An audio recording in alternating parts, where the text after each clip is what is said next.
Selamat siang. Iya, siang. Perkenalkan, nama saya Perawat Rapli. Di sini saya akan membantu Bapak untuk mengatasi halusinasi Bapak, yaitu keperawatan jiwa Bapak. Nah, kalau boleh tahu dengan Bapak siapa? Bapak Andi. Andi ya. Nah, Bapak, di sini saya akan menanyakan keluhan dan yang dirasakan Bapak saat ini bagaimana, Pak? Kalau boleh tahu. Saya suka ada bisikan-bisikan di telinga, ada bisikan gitu seperti itu. Sering ngelamun. Iya, Pak. Nah, Pak, kalau boleh saya tahu nih, Pak, kita cerita sedikit lah mengenai pengalaman Bapak sehingga Bapak bisa kondisinya sampai sekarang ini, Pak. Jadi Bapak mengalami apa saja gitu kalau boleh saya tahu, Pak.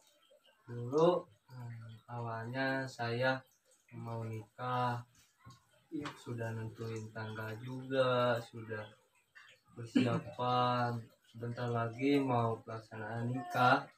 Iya. Sudah bikin baju jas ini, Iya.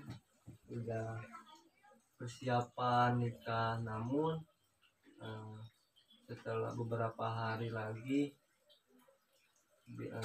orang tua dia membatalin pernikahannya. Jadi istrinya dijodohkan sama orang lain gitu. Iya. Jadi batal nikah. batal nikah, gagal. Nah, jadi suka sering ada bisikan-bisikan. Awalnya saya sakit gitu. Iya. Karena gagal nikah. Akhirnya seperti ini. Ya, baik. Nah, Pak, mungkin selanjutnya saya akan melakukan sedikit pertanyaan kepada Bapak dan Bapak bisa menjawabnya apa adanya saja ya, Pak, sejujur-jujurnya yang Bapak alami. Nah, terlebih lagi Bapak kan sekarang seperti setelannya seperti yang mau nikah, pakai jas dan juga peci ya, Pak.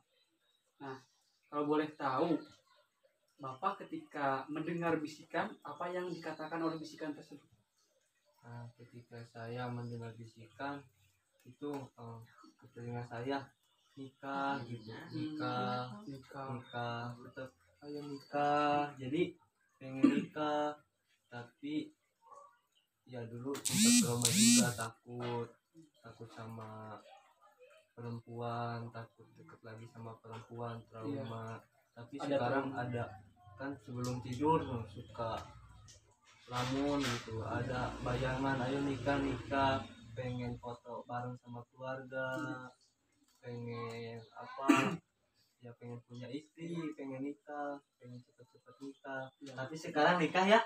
Jadi nikah, jadi Pak. Yes. Sabar Pak, tenang Pak. Aku nikah. Nah, kemudian apakah suara itu datang secara terus-menerus atau di waktu-waktu tertentu, Pak? Di waktu-waktu tertentu. Waktu tertentu, baik. Ya, seperti sebelum tidur, misalkan kita lagi baring di tempat tidur, ada ngebayangin ada nikah, nah kita langsung bayangin gitu, langsung ngebayangin sampai terbayang ya, Pak. Terbayang nikah, foto bareng sama keluarga, terus acara kan.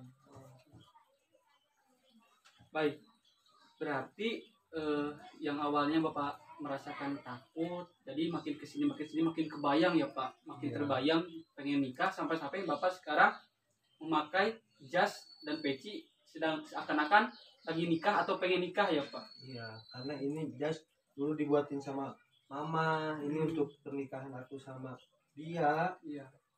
Beliin peci, beliin dia kalung untuk dia mas kawinnya. Ada mas kawinnya, Pak? Ini untuk dia.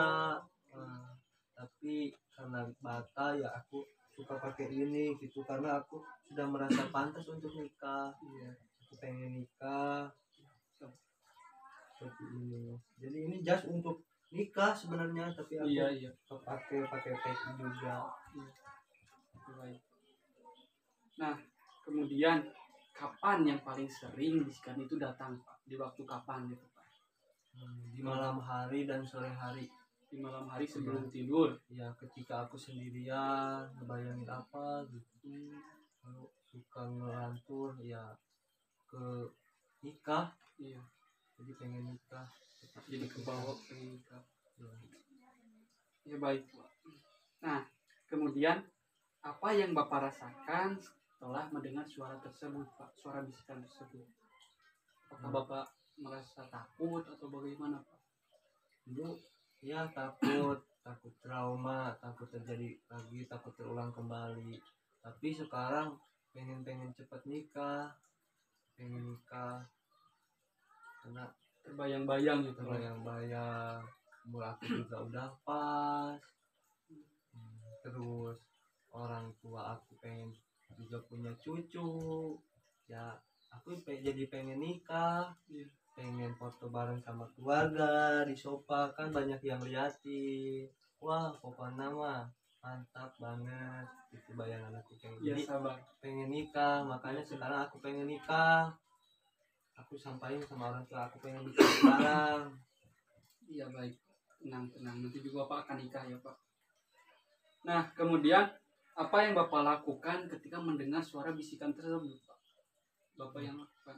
Saya kalau misalkan mendengar itu, ya saya langsung membayangi gitu, langsung dibayangkan, Langsung pakai baju seperti langsung ini ya pakai, Pak? langsung inget ya kejadian ini pakai ini, soalnya dulu kan mau pakai baju ini, pakai jas ini, Iya. sudah dibeliin sama orang tua, jadi langsung pakai peci, Jadi pakai jas, pakai dasi. Iya. Kadang ini juga untuk mas kawinnya dipakai sama aku karena pengen nikah.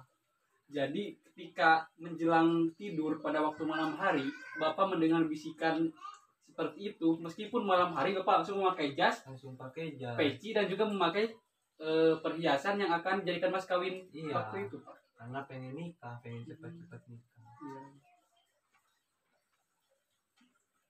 Baik Pak, terima kasih Bapak ya. Barusan saya sudah berikan pertanyaan dan Bapak sudah menjawab sejujur mungkin apa adanya. Nah, selanjutnya saya akan membantu Bapak untuk mencegah halusinasi tersebut. Nanti ada beberapa tahap latihan yang akan kita laksanakan dan kita lakukan. Apakah Bapak bersedia? Kurang lebih waktu latihannya 5-10 menit Bapak. Apakah Bapak bersedia? Ya, bersedia. Ya baik. Nanti saya akan langsung melakukan latihan tersebut ya Pak. Nah, baik, saya akan menjelaskan untuk yang pertama latihannya yaitu mengontrol halusinasi dengan cara menghardik.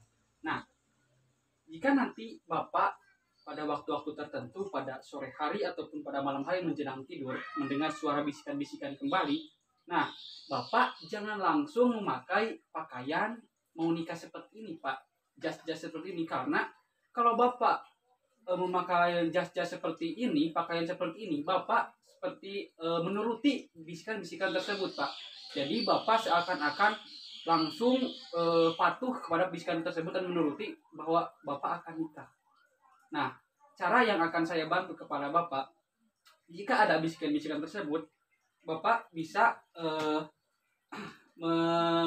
telapak tangan di kuping ya Pak, dengan mengucapkan, jangan ganggu saya tidak mau dengar. Jangan ganggu saya tidak mau dengar, yang keras ya Pak, berulang-ulang sampai bisikan tersebut itu hilang. Bisa Bapak praktekkan? Bisa. Yang saya contohkan barusan? Bisa. Baik, silakan Pak, bisa dicoba. Begini Pak. Iya. Jangan mengganggu saya sudah tidak mau mendengar. Ya, yang keras Pak, coba. Yang lebih keras Pak. Saya tidak mau dengar lagi. Jangan mengganggu saya sudah tidak mau dengar lagi. Ya, berulang-ulang sampai bisikan itu hilang Pak. Ya. Nah, latihan tersebut bisa dilakukan secara rutin pada waktu-waktu yang ketika bisikan itu terjadi Pak.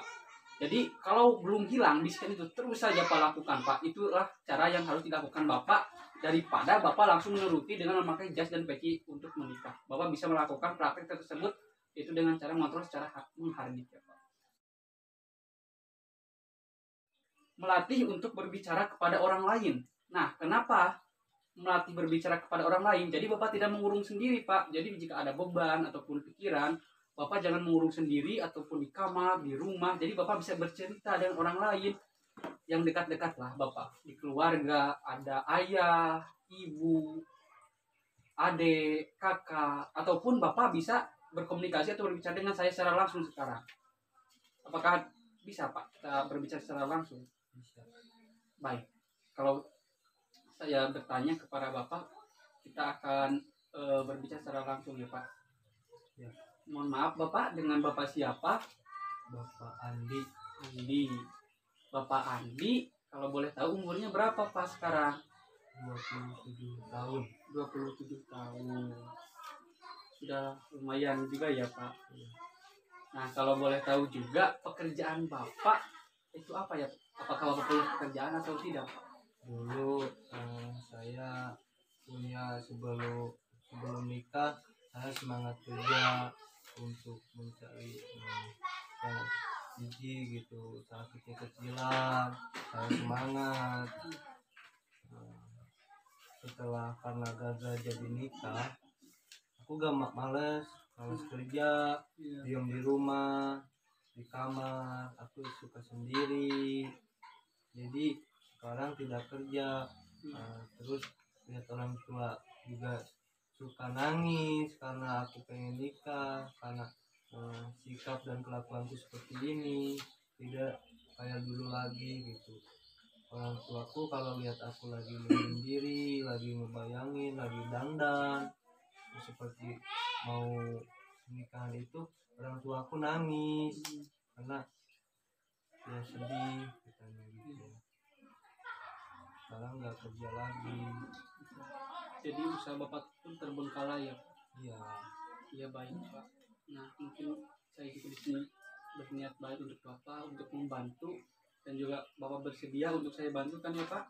Ya, agar Bapak bisa cepat sembuh, ya begini saja ya. Nah kegiatan tersebut, berkomunikasi tersebut bisa berulang-ulang dilakukan ya Pak.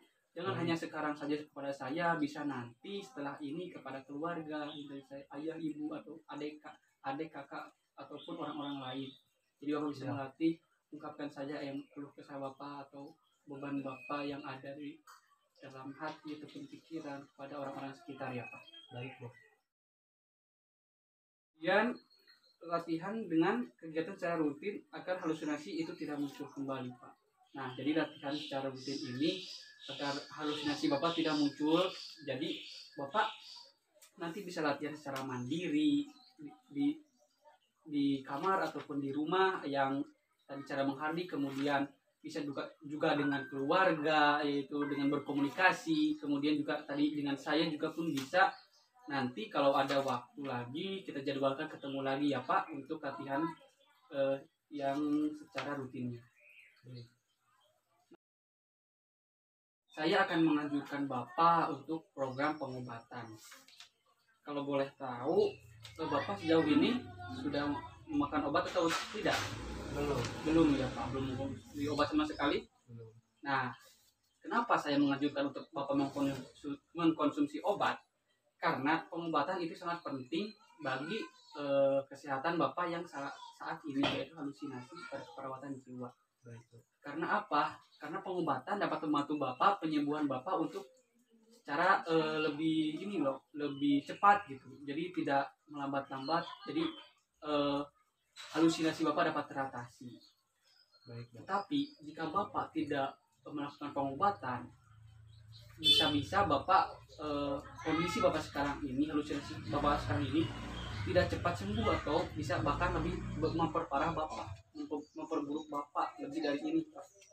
Jadi saya anjurkan Bapak nanti untuk pengobatan jangan sampai telat minum obat nanti ya Pak.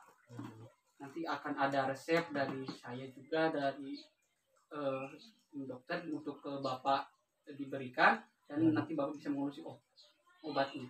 Ya dok. Baik. Nah, apakah Bapak bisa meminum obat? Bisa. Kalau baik, tidak perlu dipraktekkan atau perlu dipraktekkan? Bisa sendiri. Bisa. Baik Sus, tolong ambilkan obatnya Sus. Iya, terima kasih Sus. Nah Pak, ini ada obat dan juga minumnya ya Pak. Nanti Bapak bisa konsumsi obat ini secara rutin 3 kali sehari ya Pak. Bapak nanti saya akan praktekkan dulu ya cara minum obatnya ya Pak. Ini cara minum obatnya secara oral ya Pak. Bisa Bapak buka nanti. Nah, Bapak buka, kemudian Bapak taruh obatnya itu di lidah, di mulut ya Pak. Kemudian Bapak minum dan larut dengan air ya Pak. Ya. Nah, apakah bisa Bapak mempraktekkan sekarang? Bisa dok. Baik Pak. Ini Pak saya kasihkan Bapak obat dan air minumnya.